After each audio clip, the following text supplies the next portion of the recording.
వినవలె ముందరి వివరణమంతా వినినంతలో కోపమును వీడి కొంత కనవలె జాడలు కల్పితంబంతా వినుడి వినుల వేడేదా విని కాని మదిలో గనుడి గతియంచువాడేదా వినక నుండుటలేలా విననేమి దోషము వనమూలెల్లాను తుదకు అనాదిలో గలయు నిజము వినుడి వినుల వేడేదా విని కాని మదిలో గనుడి గతియంచువాడేదా. జై నిజ గురుభ్యో నమః. జై అమలాంబ సమేత అనుభవానంద రాజయోగేంద్ర ప్రభుస్వాముల వారి దివ్య చరణారవిందములకు ద్వాదశి వందనములు సమర్పించుకొనుచు శ్రీ గురు బాలరామస్వాముల వారిచే విరచితంపైన ఆవరణ విక్షేప రూపశక్తిద్వయ నిరాసకంపైన శుద్ధ నిగుణ తత్వ ద్విపదార్థ దరువులలో ఈరోజు మనం సభా విజ్ఞాపనలో చివరి ఖండార్థం అంటే 7వ ద్విపదార్థం 7వ ద్విపదార్థాన్ని ముచ్చరించుకుంటూ ఉన్నాం. ఇక్కడ ఏం చెప్తున్నారంటే వినడం వల్ల గురుని దరి చేరి శిష్యుడు గురుదరి చేరి బోధను వినినంత ఏమి సిద్ధిస్తుంది అనేటువంటి విషయాన్ని మనకు తెలియజేస్తున్నారు. ఎలా వినాలి అనేది కూడా తెలియజేస్తున్నారు. అత్యంత అణకువతో వినాలి, చెంచల గుణములు లేక వినాలి, గురువుతో పాటుగా బోధతో ప్రయాణం చెయ్యాలి. అలా చేసినప్పుడు మాత్రమే కుదురుతుంది అంటున్నారు. వినవలె ముందరి వివరణమంతా వినినంతలో కోపమును వీడి కొంత కనవలె జాడలు కల్పితం బంతా. ఏ వినాలి? ముందరి వివరణమంతా వినాలి అంటున్నారు. ముందరి వివరణం అంటే ఏంటి? నాకు ముందు కనిపించేటువంటి ఈ అండపిండ బ్రహ్మాండ సంయుతమైనటువంటి ప్రపంచము ఏదైతే ఉన్నదో దాని వివరణ ముందు వినాలి. నేను ఎక్కడి నుంచి వచ్చాను, నా ముందరి విషయం, నా విషయం ఏంటి అనేది వినాలి. ఈ పంచభూతాత్మికమైనటువంటి ఈ సముదాయము యొక్క వివరణ వినాలి. ఇక నా ముందు గురు శిష్య న్యాయంగా అందుకున్నటువంటి మహనీయుల యొక్క విధానం మద్గురుదేవుల ద్వారా నేను వినాలి. అయితే వినినంతలో ఏం చేయాలి?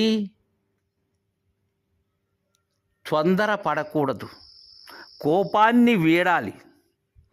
మనలో ఏదైనా వింటే కొన్ని విన్నప్పుడు శాంతం, కొన్ని విన్నప్పుడు ఆనందం, కొన్ని విన్నప్పుడు దుఃఖం, కొన్ని విన్నప్పుడు కోపం వస్తుంది. అయితే ఏదీ రాకుండా వినాలి. వినినంతలో కోపమును వీడి, ఆ కోపాన్ని వీడి విన్నట్లయితే వినేది హత్తుతుంది. కొంత కనవలె జాడలు కల్పితం బంత. ఏవి చూడాలి? జాడలు చూడాలి. ఏ జాడలు చూడాలి? నా జాడలు చూడాలి. నా జాడలు ఎలా ఉన్నవి అనేది చూడాలి. ఈ 4 తనువుల యొక్క జాడలు చూడాలి. అలానే జీవతనువులు, ఈశ్వర తనువుల యొక్క జాడలు చూడాలి. నా జాడ ఎరిగినటువంటి వారి ద్వారా నా జాడను తెలియాలి నేను. అయితే అవంతా ఏమయ్యాయవి? కల్పితం బంతా. ఎందుకని? ఈ నిర్వికల్పమైనటువంటి దానిలో సంకల్ప మాత్రమున కలిగినటువంటిదే ఇది అనేటువంటి జాడ తెలియాలి ముందు. సంకల్ప మాత్రమున కలిగినటువంటి ఈ సృష్టి ఏదైతే ఉన్నదో ఆ సంకల్పము ఎక్కడైతే నిస్సంకల్పమవుతుందో అప్పటి వరకు ఇది కల్పితం అనేటువంటి విషయాన్ని దృఢం చేసుకునేందుకై గురు బోధ వినాలి. వినుడి వినుల వేడెదా. వేడుకుంటున్నాను. సభా విజ్ఞాపనలో బాలరామ పండితుల వారు వేడుకుంటున్నాడు. వినుడి వినుల వేడెదా విని కాని మదిలో గనుడి గతియంచు బాడెదా. అయితే విన్నంతనే సరిపోదయ్యా. ఏదైతే వినజేస్తున్నానో దానిని కనజేసేటువంటి బాధ్యత కూడా గురు ధర్మమై ఉన్నది. అది గురు మర్మాన్ని వినజెప్పటం, గురు మర్మాన్ని దర్శింపచేయటం గురువు యొక్క బాధ్యత. ఇక్కడ గురువు యొక్క సమర్థత అత్యావశ్యకమై ఉన్నది. లేనట్లయితే కుదరదు ఇది. ఎందుకంటే మాటల గారడి వేదాంతం కాదు ఇది.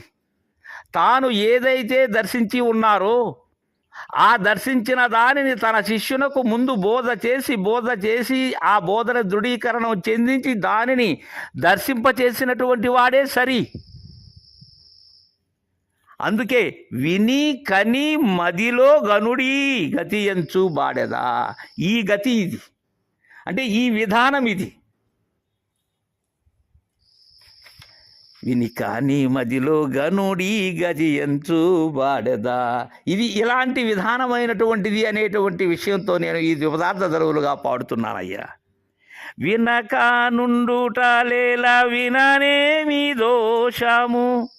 ఎందుకు వినకుండా ఉండాలి? సత్యార్థమైనటువంటి బోధ